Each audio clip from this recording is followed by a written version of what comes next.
এটা হচ্ছে আমাদের পালতু বেড়াল। যারা অনেক আগে থেকে আমার ফেসবুকে আছেন হয়তো দেখেছেন, ওকে নিয়ে অনেক ছবি দিয়েছি। কিছুদিন আগে আমি পোস্ট করেছিলাম যে আমাদের বিড়ালটা মারা গেছে। আসল ঘটনা হচ্ছে মারা যায়নি।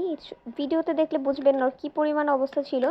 ওর কানের এই পাশে কোনোভাবে জখম হয়েছে, না কেউ আঘাত করেছে, না কি আমরা বলতে পারছি না। সামহাও একটা ঘাওয়ের ক্রিয়েট হয়েছিল, যেটার ভিতরে অনেক বড় বড় পোকা হয়ে গিয়েছিল। পোকাগুলো ওর মাংস গুলোকে খেয়ে খেয়ে অনেক বড় ক্ষতের সৃষ্টি করেছিল।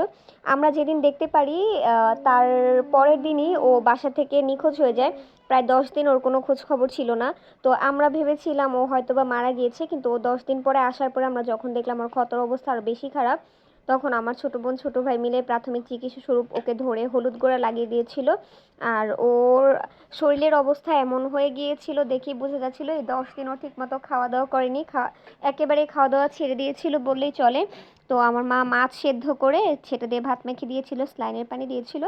তারপর আমার ছোট ভাই ওকে পশু হাসপাতালে নিয়ে যায়, সেখানে ওকে বেশ কয়েকটা ইঞ্জেকশন দেয়, স্লাইন পুশ করে এবং বলে যে ওর এই পোকা জায়গাটা ওয়াশ করার কোনো ওয়ে ছিল না। ওয়াশ করতে গেলে মাংস উঠে উঠে চলে আসছিল, প্রথমে ভেতরের পোকাগুলোকে মেরে ফেলা দরকার ছিল।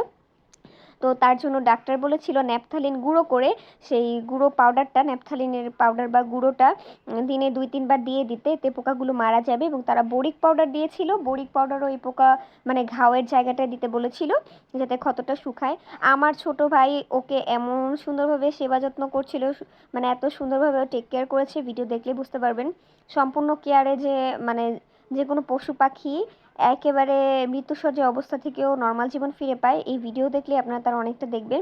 এর আগে আমরা অনেক ভিডিও দেখেছি যে প্রাণীবিদ্যার রিলেটেড যে স্টুডেন্টরা থাকে বা প্রাণী সম্পদ প্রাণী অধিদপ্তরের, তারা কিন্তু রাস্তা থেকে বিভিন্ন রকমের ভাবে ইনজিওর্ড কিংবা দেখা যায় রোগাক্রান্ত পশু পাখিকে তারা রেস্কিউ করে, সুস্থ করে।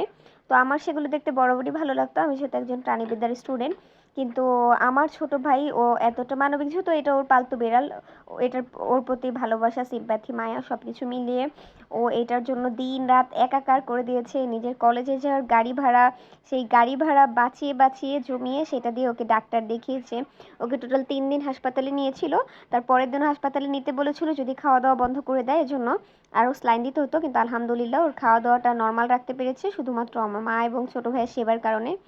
এই যে দেখেন, ও সকাল থেকে রাত পর্যন্ত কয়েকবার বোরিক পাউডার এবং হচ্ছে ন্যাপথালিনের গুঁড়ো দিয়ে রাখতো। আর আমাদের মেয়েও ওর এই অবস্থা হয় ঘরে আসা বন্ধ করে দিয়েছিল, বাহিরে এরকম একটা কার্টুনের কাপড় বিছিয়ে দেওয়া হয়েছিল, সেখানেই থাকতো।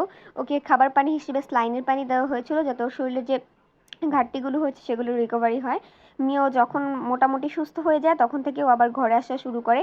এইটা হচ্ছে ঘরে এসে পড়ার টেবিলের এই জায়গাটায় ও বসতো।